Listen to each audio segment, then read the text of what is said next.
He is universally worshipped as the ultimate James Bond, a knighted Hollywood legend. But behind the tailored tuxedo and the million-dollar smile was a cold-blooded abuser.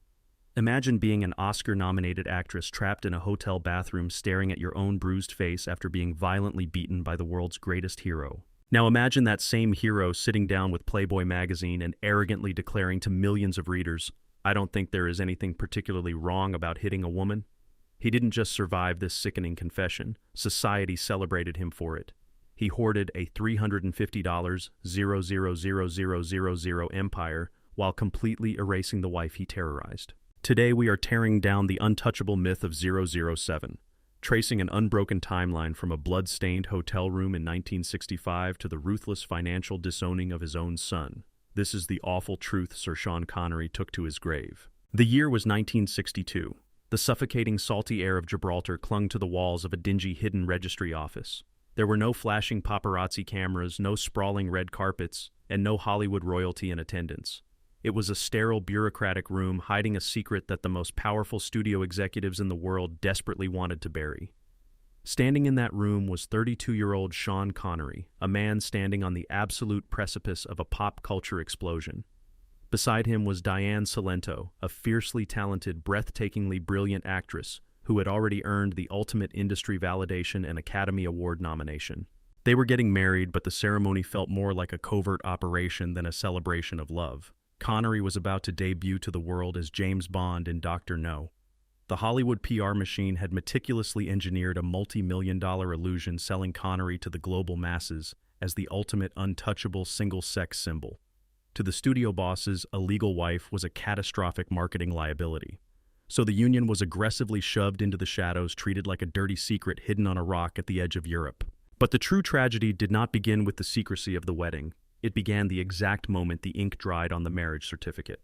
Diane Cilento was not a naive groupie seeking a financial anchor. She was a cinematic powerhouse with her own blazing trajectory. Yet once the ring was slipped onto her finger, a brutal, calculated psychological lockdown was initiated. When Dr. No officially detonated at the box office, hauling in a staggering $59,000,000 worldwide, the financial and emotional gravity of their marriage violently shifted. Connery's face was plastered across every billboard on the planet. His net worth and global influence skyrocketed into the stratosphere. But inside the heavily guarded walls of their private home, Diane's income, her autonomy, and her identity plummeted to absolute zero. Connery deployed a suffocating mechanism of control, the golden handcuffs. He could not tolerate sharing the same oxygen with a woman whose raw talent threatened to eclipse his own rising star.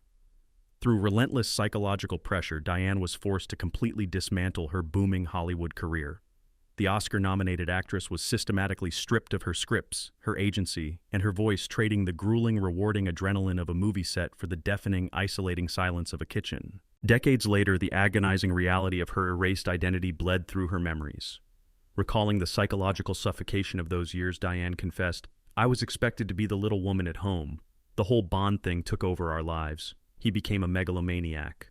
The chilling, unapologetic justification for this erasure came from the mouth of the dictator himself. Defending his actions years later to the press, Connery delivered a quote stripped of all empathy: "I wanted a wife, not a competitor." This is the ultimate sickening paradox of the 1960s. The entire world worshipped James Bond as the epitome of the sophisticated gentleman, a suave hero who drank martinis, saved the world, and seduced women with lethal charm. But when the director yelled "cut" and the tailored tuxedo was taken off, the man walking through the front door of his home was a deeply insecure, controlling tyrant. He was a man who felt so threatened by his wife's brilliance that he had to systematically extinguish her light just to ensure his own could burn brighter in the dark. To maintain strict investigative boundaries, it must be noted that there is a chilling blind spot in this era of their marriage. There is no verified reporting found detailing the exact closed-door verbal threats Connery used to force Diane to break her Hollywood contracts in 1962. There was no physical gun held to her head. But in the ruthless psychological warfare of a toxic marriage, financial starvation and emotional isolation are weapons far more devastating than bullets.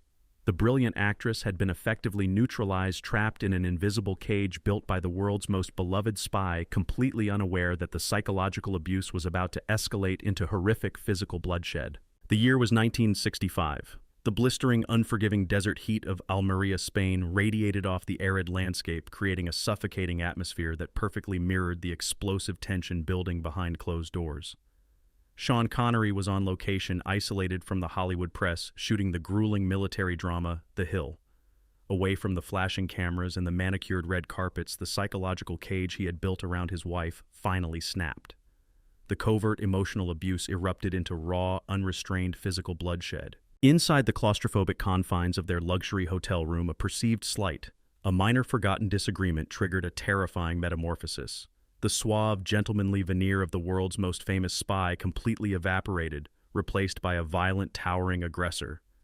Connery did not just raise his voice, he unleashed a devastating physical assault on the woman he had sworn to protect. Diane Cilento wasn't merely struck. She was launched across the room by the staggering, heavy-handed force of a man who possessed the physique of a heavyweight fighter. Fleeing for her actual survival, she scrambled across the floor, bolted into the ensuite bathroom, and slammed the heavy wooden door shut, frantically turning the deadbolt. Decades later, the visceral horror of that night was etched into her traumatic confession. Recalling the sheer brutality of the attack, Diane stated, "I felt a blow to my face and I went flying. I locked myself in the bathroom and spent the night on the floor, terrified." Imagine the grotesque reality of that moment. An incredibly talented Oscar-nominated actress, shivering on cold, sterile bathroom tiles in a foreign country, staring up at her own bruised, swelling face in the mirror, listening to the heavy, enraged breathing of the cinematic hero the entire globe was currently worshipping, standing just inches away on the other side of a locked door. But the physical strike was only half the crime. The other half was the suffocating, silent complicity of the environment. The hotel was not empty. Production assistants, film crew members, and hospitality staff occupied the immediate vicinity. They heard the crashes. They saw the bruised, battered aftermath in the morning light. Yet paralyzed by the terrifying multi-million-dollar aura of the 007 franchise, the silence was deafening. Not a single person intervened. No one dialed for help. The Hollywood machine simply looked the other way, protecting its most lucrative asset.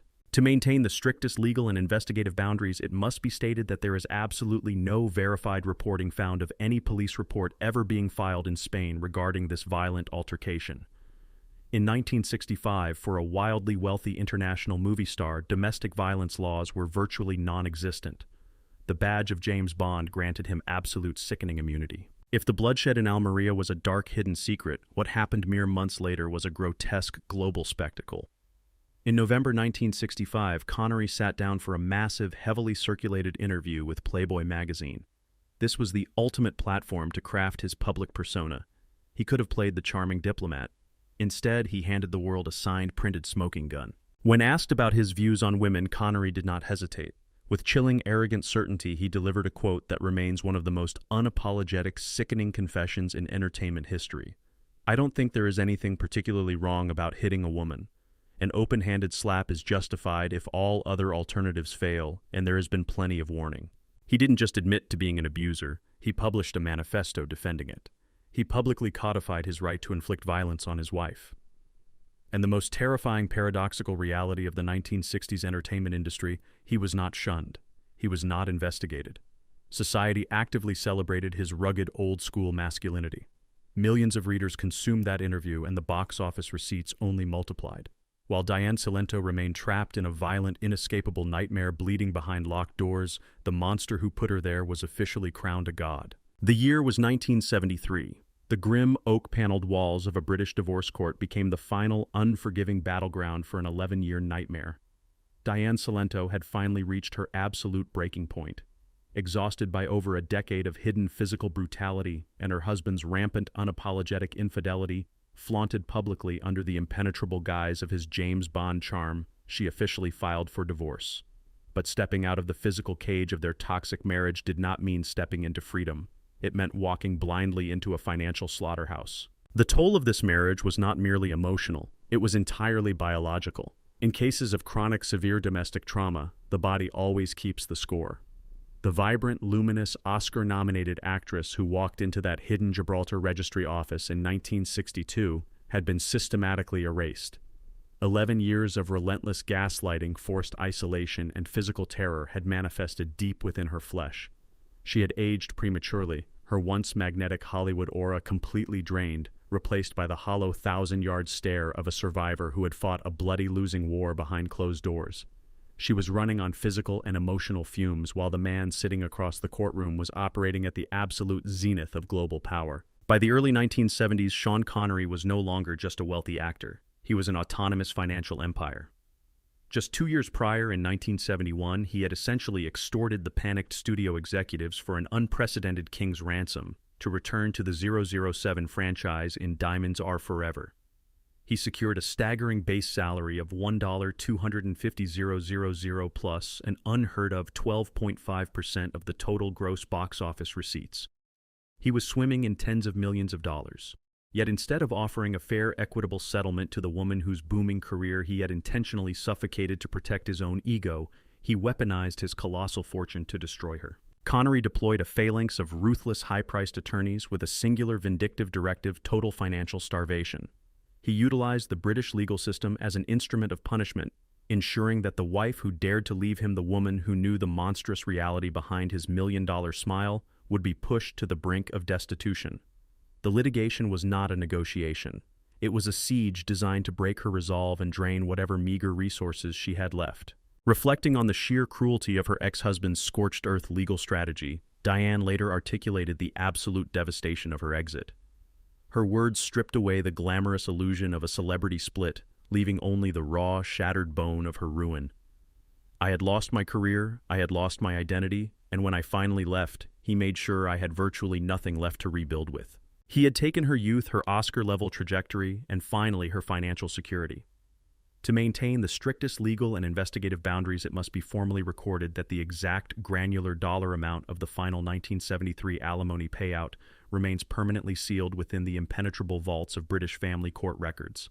There is no verified reporting found to disclose the specific agonizingly small sum she was eventually thrown. But the macro reality of the courtroom was undeniable. Connery walked out of those heavy oak doors clutching his multi-million-dollar empire completely untouched by the consequences of his violence, while Diane was left financially paralyzed. However, the monster's appetite for absolute control was not yet satisfied by crushing his wife. The generational curse of the Connery bloodline was already in motion, and his psychological violence was about to lock onto a brand new target: his own flesh and blood. The year was 2008. Decades had passed since the courtroom bloodbath of 1973. The bruises had faded, and the divorce papers had long gathered dust. But the generational curse of the Connery bloodline did not evaporate with a judge's signature. It simply mutated, locking onto a brand new target. The cycle of domestic subjugation required a new victim, and Sean Connery found one in his only child, Jason Connery. Jason was a man attempting to navigate the unforgiving machinery of Hollywood, desperately trying to carve out his own identity as an actor and director. But walking onto a movie set with the last name Connery was not a golden ticket. It was a psychological death sentence overshadowed by an insurmountable, crushing legacy. A father in this position, a knighted global icon, could have provided unparalleled mentorship. But Sean Connery was a megalomaniac who absolutely refused to share his spotlight even with his own flesh and blood. Instead of offering guidance, the elder Connery weaponized his colossal $350,000,000 fortune. He transformed his astronomical net worth from a family safety net into an instrument of severe, calculated psychological torture. Diane Salento, forced to watch her son being slowly crushed by the exact same monster who had terrorized her in the 1960s, finally leaked the horrific reality of their private family dynamics to the press. She exposed the venomous, soul-destroying words Sean repeatedly used to systematically dismantle his son's self-worth. Stripping away all of Jason's hard work and individual merit, the legendary actor viciously told his own child, "You only get these acting jobs because your last name is Connery." But the abuse did not stop at verbal degradation. It escalated into financial terrorism. Knowing that money was the ultimate tool of control, Connery dangled his staggering $350 million empire over Jason's head like a guillotine. In a chilling, calculated move designed to force absolute, terrifying submission, Sean delivered the ultimate threat to his sole heir: "I'm going to leave my money to a trust, not to you." How does a son respond to a billionaire father threatening to permanently erase him from the family legacy? He doesn't fight back. He retreats into survival mode. In a heartbreaking textbook display of a trauma-bonded victim desperately trying to appease a volatile abuser, Jason Connery scrambled to issue a forced, sanitized public relations statement. As the tabloid frenzy surrounding his disinheritance peaked, the emotionally starved, broken son stood before the press and declared, "I honor, respect, and love my father." This was not a statement born of genuine warm affection. It was a desperate public plea from a child terrified of waking the sleeping dragon. The $350 million was never a future inheritance. It was a golden leash pulled violently whenever Jason dared to breathe outside of his father's suffocating shadow. The man who played the heroic savior on the silver screen was actively, ruthlessly suffocating the independence out of his own son. To maintain strict investigative boundaries, it must be acknowledged that there is a permanent, impenetrable blind spot regarding the ultimate execution of this financial threat. Because the probate records and offshore trusts of the ultra-wealthy are fiercely guarded by elite legal fixers, there is no verified reporting found detailing the final unredacted contents of Sir Sean Connery's last will and testament. Whether he actually pulled the trigger and fully disinherited his only child remains a legally sealed mystery. But the money ultimately was secondary. The psychological laceration had already been inflicted. The son's identity had been reduced to collateral damage, leaving the stage perfectly set for the final, most infuriating chapter of the 007 legacy, a global smear campaign designed to canonize an abuser and bury the truth forever. By 2006, the statute of limitations on the physical bruises had long expired, but the psychological wounds were still actively bleeding. Diane Cilento, nearing the twilight of her life, made a definitive, courageous choice. She would not carry the monster's secrets into the dark. She published her raw, unfiltered autobiography, My 9 Lives. For the first time, the locked wooden door of that 1965 Spanish hotel room was kicked open for the public to see. The sheer terror, the physical blows, and the absolute brutality of her marriage to James Bond were finally laid bare in black and white ink. Logic and morality dictate that a revelation of this magnitude, especially when corroborated by the abuser's own horrific 1965 Playboy manifesto, should have instantly annihilated his legacy. But Diane was not fighting a mere actor. She was going to war against an impenetrable, heavily guarded institution. By the turn of the millennium, Sean Connery had been draped in the ultimate bulletproof armor of the British elite. In the year 2000, he had kneeled before Queen Elizabeth II and was officially dubbed Sir Sean. He was a knighted, untouchable global treasure. When the memoir hit the shelves, the Hollywood and British PR machines did not just issue a polite standard denial. They launched a highly coordinated, vicious smear campaign designed to completely obliterate Diane's character. The orchestrated execution of her dignity was breathtaking in its cruelty. The mainstream media, fiercely loyal to their $350 00000 box office deity, actively gaslit the public. They aggressively buried his past confessions and relentlessly branded Diane as a bitter, aging, attention-seeking ex-wife, desperately trying to cash in on a legend's pristine name. Watching the world actively protect her abuser, Diane issued a final, exhausted, and heartbreaking plea. Her words perfectly captured the terrifying cognitive dissonance of a society hopelessly addicted to celebrity worship. People don't want to believe that James Bond is a monster, but I lived with him. The monster's response to her pain was a masterclass in sociopathic PR manipulation. Completely contradicting his own violently misogynistic printed quotes from decades prior, Connery released a sickeningly sanitized, legally crafted statement to the global press. "I don't believe that any level of abuse of women is ever justified under any circumstances." It was a blatant, historically documented lie, but the world eagerly swallowed it because the cinematic illusion of the suave gentleman spy was far more comfortable than the ugly, violent reality of a domestic tyrant. To maintain the absolute integrity of the historical record, it must be explicitly stated that there is no verified reporting found indicating whether the British royal family or their elite vetting committees were fully aware of his extensive self-admitted history of domestic violence prior to handing him a knighthood in 2000. The Crown simply looked the other way, pinning a medal on the chest of an abuser. The aftermath of this media war remains one of the most haunting, deeply unjust conclusions in modern entertainment. In October 2011, Diane Cilento passed away at the age of 78. Her phenomenal Oscar-nominated career and her courageous truth were largely overshadowed, her legacy suffocated by the relentless smear campaign that defined her final years. She died in the freezing shadow of the man who broke her. 9 years later, on October 31st, 2020, the final curtain fell on the architect of her misery. Inside a sprawling, sun-drenched luxury mansion in the Bahamas, completely insulated from consequence or accountability, Sir Sean Connery died peacefully in his sleep at the age of 90. The news of his passing triggered a global outpouring of grief. World leaders, cinematic icons, and millions of fans wept for the loss of a hero, praising his charm, his masculinity, and his legendary grace. He took his $350,000,000 empire to the grave, completely victorious. The man who violently beat his wife and psychologically tortured his only son successfully weaponized his fame to the very last second, proving the darkest rule of Hollywood.